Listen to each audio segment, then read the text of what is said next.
Fala aí, galerinha, aqui é o Capitão e eu vou explicar hoje por que você não consegue entender direito constitucional. O motivo não é porque você é burro ou algo do tipo, mas eu vou exemplificar como a falta de organização que você tem nos seus estudos às vezes pode acabar causando boa parte da incompreensão que você tem sobre a matéria. E eu vou começar falando com um exemplo que é a primeira matéria difícil que você vai ter em direito constitucional, que é a parte de competências.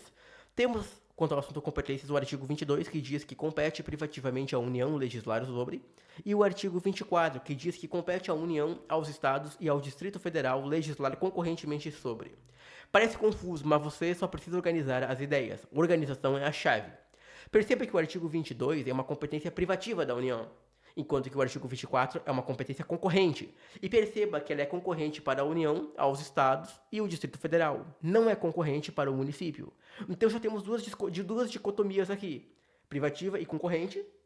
E perceber, inclusive, que na concorrente os municípios não estão contemplados. Mas você já deve ter lido esses dois artigos diversas vezes e ainda assim não conseguiu assimilar o conteúdo. Mas por quê? Richard Feynman, o grande físico e professor da Caltech Institute, ele tem um trecho excelente onde ele tenta explicar e explorar o porquê as pessoas se sentem confundidas quando estão aprendendo alguma coisa nova. Esse vídeo é muito esclarecedor, prestem atenção. When you're thinking about something you don't understand, you have a terrible, uncomfortable feeling called confusion. It's a very difficult and unhappy business. And so most of the time you're rather unhappy, actually, with this confusion. You can't penetrate this thing. Now, the confusion is because we're all some kind of apes that are kind of stupid, working against this, trying to figure out to put the two sticks together to reach the banana, and we can't quite make it, the idea. And I get that feeling all the time that I'm an ape trying to put the two sticks together. So I always feel stupid. Once in a while, though, the sticks go together on me, and I reach the banana. Você deve estar se perguntando como você deixa de ser um macaco que está confuso sobre como pegar a banana. Como você, de fato, aprende a pegar a bendita banana. Lá ele... Você, em inúmeros momentos, sente estar numa caverna de Platão. Caso não tenha percebido, o macaco que não consegue pegar a banana está numa caverna de Platão. Tem seus olhos fixos num único objetivo, numa única árvore, numa única banana. Nos seus estudos, você ignora completamente a possibilidade de uma abordagem mais ampla. Nesse caso, perceber que as competências se ramificam em três: privativas da União, concorrentes da União, Estados e DF, e competências municipais, antes de mergulhar a fundo em todos os incisos, todas aquelas variáveis feias. Falando em estudo de alta performance, eu vou deixar um trecho do Jordan Peterson, o psicólogo de Harvard, falando e dando dicas sobre como você estudar melhor, como você fazer disso a sua vida, digamos assim, como você transformar isso em uma carreira, por assim dizer, como você joga isso em alto nível. É muito instrutivo. Tanto o Richard Feynman quanto o Jordan Peterson. Se liguem aí. I mean, industriousness involves sacrificing the present for the future, something like that. And it seems like you have to be able to conceptualize time in order to sacrifice the present for the future.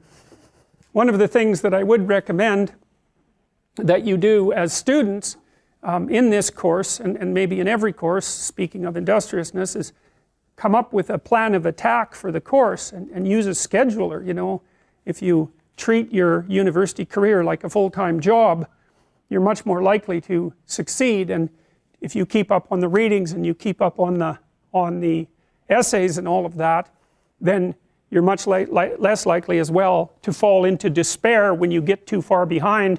Using a Google Calendar or something like that to organize a schedule for the entire semester at the beginning of the semester can be invaluable, especially if you're not very industrious, because it can keep you on track. And one of the things we know about industrious people is that they are very good at using schedules and at planning the use of their time.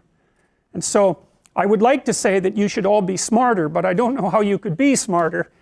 We don't know anything about how to improve intelligence, and I suppose we don't really know anything about how to improve industriousness either, but I can tell you that people who are industrious come up with a strategy for solving the problem that's ahead of them, and then they do whatever they can to stick to the strategy. And so, for example, if you sat down today or tomorrow for a couple of hours, 3 hours, and you filled in a Google Calendar, whatever you happen to use, with a strategy for studying and a list of when all your assignments are due and all of that, and when you're going to sit down and study, then you won't be in a position where you have to cram for 10 hours a day hopelessly right before, you know, an important exam. It's also a very ineffective way of studying, by the way. I mean, first of all, people who cram for 10 hours say they're studying for 10 hours, but they rarely are because, well, I can't study for 10 hours. I don't have the power of concentration that would enable me to do that for that prolonged period of time. I can manage about 3 hours of intense intellectual activity before I'm pretty done. And it's also the case that if you study and then sleep and then study and then sleep and then study and then sleep, you space it out, then you're much more likely to remember. It's also much more likely that you're much more likely to remember if you try to recall the material, and so highlighting and that sort of thing isn't very useful, but reading, closing the book, summarizing what you've read without opening the damn book, that's useful. And the reason for that is that you're practicing remembering, and that's what you have to practice.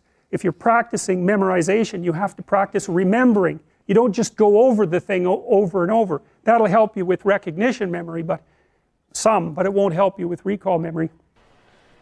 Então, Jordan Peterson nos convida a praticar a industriosidade, isto é, a habilidade de estudar e de fato aprender, ser mais versátil e ter uma mentalidade mais ágil. Não adianta lermos 10 vezes a mesma coisa que não aprenderemos mais.